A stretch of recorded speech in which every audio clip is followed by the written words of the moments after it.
que o sociólogo é o último profissional que está preparado para deixar os infernos. E deixar os infernos é deixar no âmago da própria condição humana. E quando o sociólogo deixa no âmago da condição humana, ele deixa na maior profundidade dos fenómenos sociais que decorrem nos diversos contextos de vida. E ele vem, quando ele emerge, ele vem chamuscado, vem queimado, porque ou é incompreendido, ou é mal amado, ou lhe são atribuídas responsabilidades que são sociais, mas porque elas levanta, facilmente se confunde que o problema está no sociólogo e não na sociedade. Nós vivemos muito, às vezes, estes dilemas. Então, muitas vezes questiona-se quem é o sociólogo, onde é que o sociólogo está, como é que ele interpreta as realidades sociais e quando as interpreta... Quer dizer, a política é feita de ética e tem aquilo que se diz, a roupa suja deve ser lavada em casa. E não há necessidade de misturar questões de natureza pessoal com questões de natureza política. Porque o próprio, se é mentiroso compulsivo, como é que eu não estou a defender quem quer que seja. De onde é que deriva a compulsividade? Como é que ele sabe? O que é a compulsividade? Mas responda a pergunta, mas doutor. deixe-me terminar. Deixe-me estar preocupado Está a dar porque muita volta. não, eu sempre dei voltas. Para que possamos Eu continuar, sempre dei Dr. Paulino. voltas, o senhor sabe. O que eu considero que é importante é o facto de ele ter acusado o presidente da UNIT, o Sr. Adalberto da Costa Júnior, que tem financiado manifestações violentas. Isto para mim é preocupante. Preocupante por quê? Porque a própria Constituição da República de Angola diz que as manifestações podem e devem ocorrer, mas uma das condições é que elas sejam pacíficas. Ora, se alguém está a acusar, alguém está a financiar as manifestações para que elas sejam violentas, então esperamos que na lógica da prova ele nos apresente as provas e apresente uma queixa às autoridades a quem dê direito. A nossa ação cotidiana.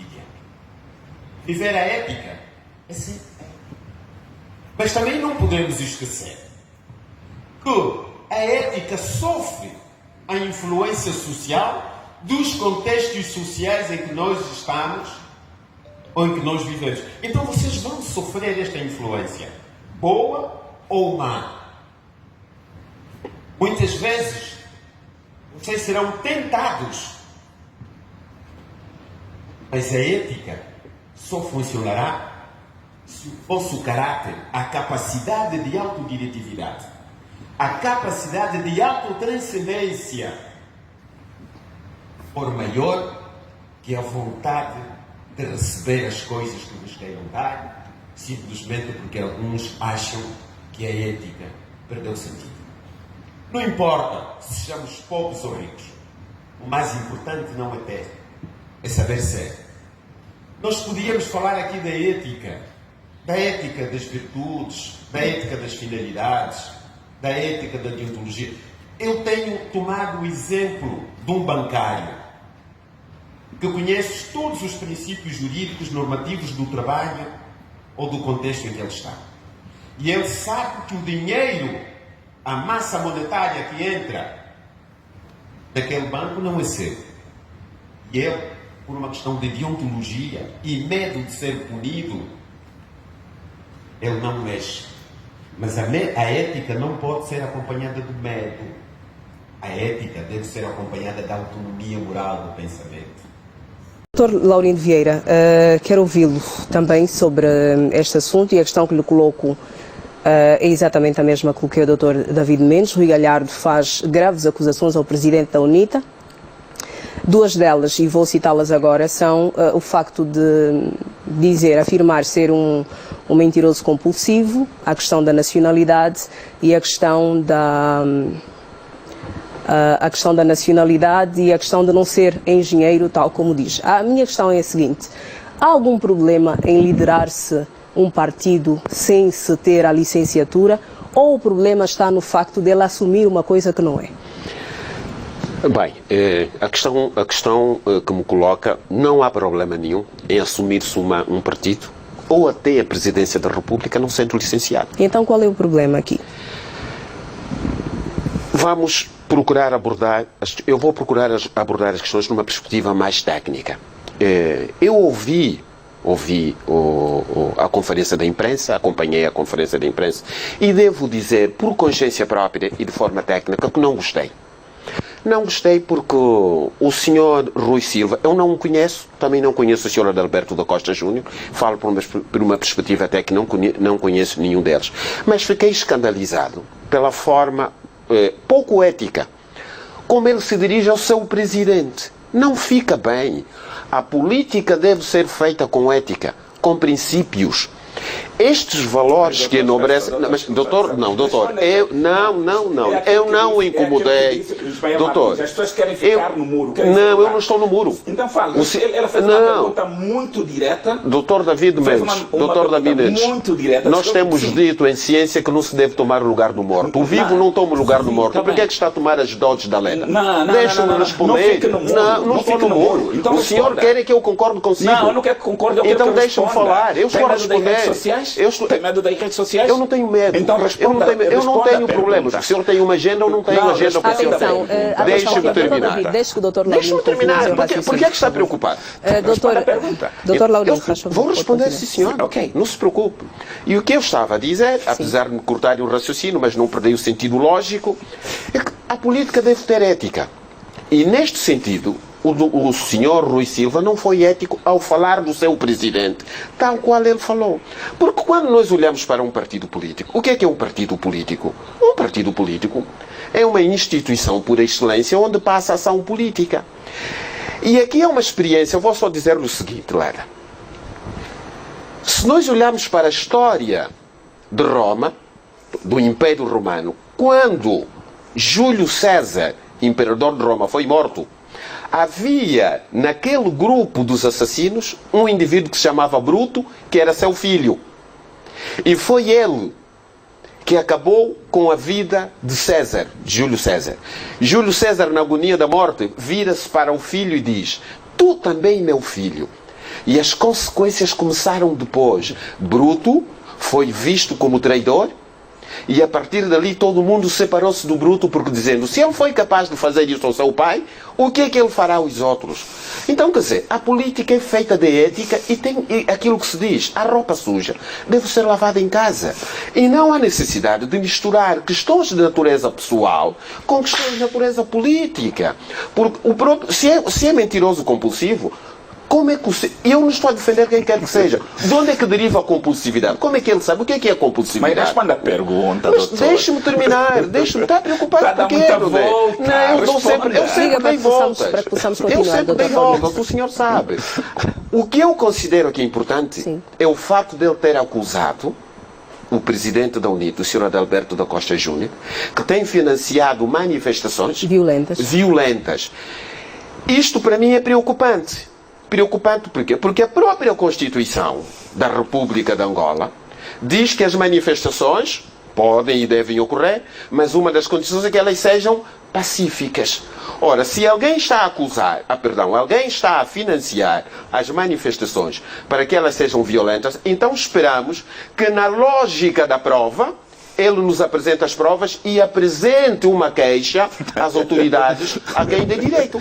Eu acho que sim. Está vendo? Sim, doutor David. Por isso é que eu disse, é isso que queriam que eu viesse falar aqui. O que é?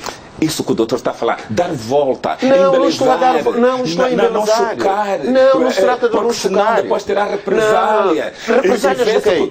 Represálias de quem? Muita volta. Não, o senhor é que está com medo de defender. O senhor é que está com medo de perder o seu pão. Ou de perder uma agenda política posterior. Eu não tenho medo. Eu falo com a minha sociedade. Perfeitamente. Desde que eu cheguei a esta casa, eu sempre dei voltas no sentido de explicar os fenómenos do ponto de vista sociológico ou do ponto de vista psicológico, que são as minhas áreas de abordagem. Não tenho medo de quem quer que seja. Agora, eu sou assim, não vou mudar porque o senhor quer que mude. Aristóteles já dizia, eu não sou mentiroso por me considerar mentiroso. Pelo contrário, é por ser mentiroso que as pessoas têm razão naquilo que afirma. Não tente fazer de mim aquilo que o senhor quer. Não serei, jamais. Eu tenho 40 anos, ou mais de 40 anos de militância. Um homem tem uma identidade forjada dentro do seu partido. E eu me questiono, se não tivesse existido este conflito entre eles, ele nos teria dito que a UNITA está a preparar a desestabilização para o país? Há muita gente que gosta de aparecer, isso chama-se estronismo, não é? Bem, Há muita gente que gosta de ser, está na mão de cima. Aquilo que os miúdos dizem, o mais velho gosta de aparecer, nos aparecedores. Isso em psicologia chama-se estronismo. Quanto, Mano Álvaro, ao desaparecimento brutal e brusco do professor Laurindo Vieira, um acadêmico experimentado já com todos os conhecimentos, uma pessoa que também naquilo que é que fizemos a luta sobre a criança, o professor Laurindo Vieira tem uma entrevista na TV Zimbo em que ele claramente diz que temos que olhar para essa situação dos abusos de menores, sobretudo o que vem das famílias. Temos que ver o que está a se passar do ponto de vista mental no seio das famílias. Portanto, a sua contribuição é muito importante, de maneiras que essa notícia nos apanha, nós e os outros, chocados, mas eu devo dizer que é uma coisa que eu tiro da minha cabeça e eu fico a pensar que é uma morte encomendada. Porque, Mano Álvaro, vamos lá ver bem como é que é. Um homem daquele, que tem os conhecimentos que tem, que sabe que Luanda se tornou um dos sítios mais agressivos, sobretudo quando me perguntam sobre o que eu acho quem é a pior pessoa do nosso país, dos governantes, eu digo o José Laborinho, porque desde que o Laborinho entrou como ministro do interior, nós estamos a ver coisas aberrantes no nosso país. O ministro está a ser chamado nas conversas dos vendedores de drogas e roubalheiras de... É incrível. E recentemente, menos de 48 horas, o ministro Laborinho esteve a fazer o lugar do presidente da República, a empossar novos comissários da Polícia Nacional de vários sítios, de várias províncias, para que se cumpram, em total eram 49 indivíduos que foram empossados pelo José Laborinho. Então, nós temos que ver que, Mano Álvaro, quando olhamos para a morte da forma que foi do professor Laurindo, vimos a peça, os indivíduos nem atiraram na cabeça nem nada, atiraram da parte de baixo do coração, aí tudo. Era mesmo para tirar a vida e não levaram os dinheiros por quê? Não levaram o telefone, não levaram a viatura cara por quê? Porque já que estão a nos assaltar as pessoas por causa da fome, por causa do coiso, esse caso do professor Laurindo é similar a um outro caso de um outro indivíduo também que desapareceu, ficou desaparecido, estava a conduzir um Nissan Patrol e tiveram a procurar durante muitos dias. Eu até já estava cansado de ir atrás das informações daquilo e quando eu vi na Rádio Nacional, encontraram aí num sítio qualquer atirado e morto. Portanto, estas mortes dessas figuras nos fazem nós refletirmos e começamos a pensar que os angolanos estão a viver um estado de que a sua segurança está em perigo e é isso que nós devemos discutir em primeiro lugar ali onde que há espaço de abordagem. Portanto, nós aqui, a nível das redes sociais, a notícia saiu em primeira mão, antes dos órgãos de informação convencional, e estamos aqui a fazer a nossa informação. Prontos, Mano Álvaro e os manos e as manas que me assistem aqui, em respeito ao professor Laurindo, sinto muito, mas devo mesmo dizer, e não tenho medo, e não vejo isso como um risco, Mano Álvaro, digo mesmo que pela forma, nós hoje também estamos a analisar muita coisa, pela forma que aconteceu e que estava ali estruturado, que as pessoas até não conheciam, quando tiravam o corpo do senhor, baixa, deita o senhor, não sei o quê. E aí o Cota perdeu a vida, vimos o Cota esticar. São pessoas, aquilo foi encomendado, alguém mandou matar o outro. Nós temos que começar a falar a verdade no nosso país. Está a entender? Nós não podemos só ser homens dos direitos humanos, e não abordar a situação dos direitos humanos. Antes de ativista, analista político, é ver que se nós continuarmos assim, muita gente ainda vai perder a vida. Olha, isso começou quando o ator Gilmar Vemba tinha acabado de regressar Gilmário Vemba de Portugal. Como é que foi interpelado com indivíduos com armas e tudo? Quer dizer, aquilo não é só o Gilmar Vemba. Aquilo é recado para o trem também. Então, a morte do professor Laurindo, o desaparecimento desses indivíduos, a forma de insegurança, conforme diz o ministro do Interior, nós temos que começar a refletir a vida dos angolanos. Nós não podemos, e nós que estamos aqui além fronteira, temos que começar também a pensar na nossa forma de ver e de olhar as situações com olho de ver, e temos que continuar a denunciar. Eu acho que esse é o espírito, é aquilo que nos carrega, que nos embui nesse nosso ato de cidadania. A família do professor, os filhos e mulher e colegas e amigos e as pessoas que dividiam um carinho com aquele professor. Já vi no Twitter os seus amigos das universidades em Portugal, todos em parampas, uns não estão a acreditar, mas o Laurindo Vieira nos deixou, já foi, e arrancaram-lhe a vida, e não podemos dizer que descanse em paz, que haja justiça e que essas pessoas que fizeram isso, sejam pelo menos encontradas, e têm que ser questionadas a veracidade de matar assim a pessoa. Tá vendo? Não se mata assim, já não estamos... É inadmissível, Mano Álvaro. Portanto, um abraço, bom trabalho, e estamos juntos.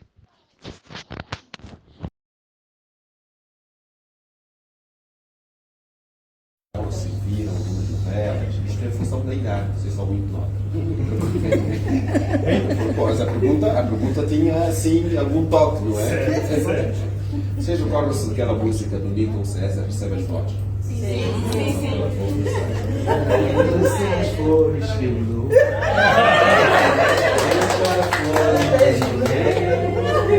São flores lindas, por amor, rosas diferentes. Mas já estão a ultrapassar a letra. Que seja assim toda a vida. E a Deus mais nada pedirei.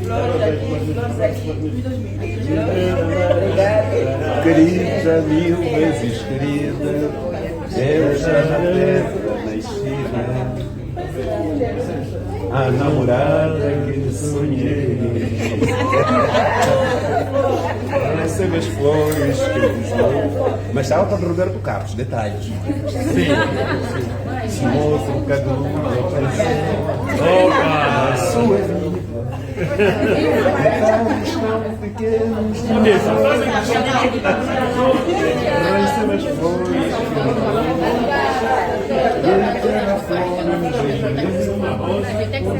São flores lindas.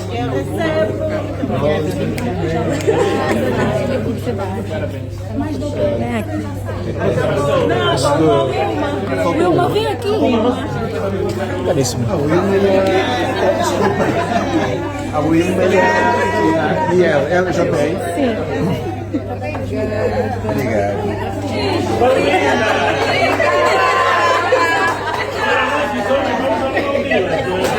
Doutor Wilson.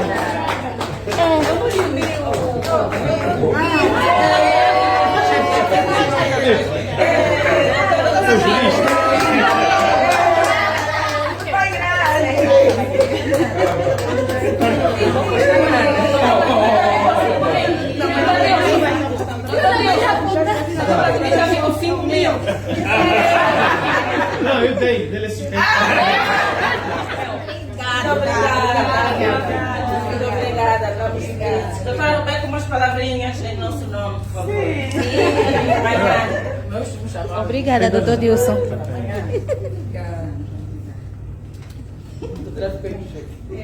É difícil, mas eu também não estou com termo, eu não queria mesmo falar, mas perante este gesto muito amoroso, eu gostaria, muito sinceramente, e em representação às minhas colegas, dizer que este momento é um momento novo, desde que eu estou cá, na universidade. Já encontrei algumas das colegas, algumas terão encontrado também, mas na verdade aqui o que foi passado na pré-eleição dirigida pelo Dr. Kanda demonstra o respeito também. E nós sabemos que o respeito produz tudo de bom. Tudo de bom. E temos aqui um magnífico reitor a propor este encontro e a desenhar este ato. Nós só devemos a ele e à equipa de homens que o segue respeitar também. Mas este respeito é pela relação da pessoa que os homens aqui na universidade são, o respeito pelo trabalho, que é a responsabilidade social que nós temos de levar a Universidade de Loures Semedo, mas na consequência desses 2 anos também é, de facto, a união entre as mulheres, para sermos fortes, sermos respeitadas pelos homens. E ser respeitada com a união que temos é cumprirmos, mas exigirmos o nosso respeito, tal como esta equipa de homens souberam nos respeitar hoje. Não podemos falhar com este ato muito simbólico que foi dirigido aqui pelo reitor e pelos demais colegas. É tudo. Temos muito a dizer aqui no coração de cada uma dessas mulheres, mas quero terminar e, em nome delas, dizer muito obrigada. Muito obrigada.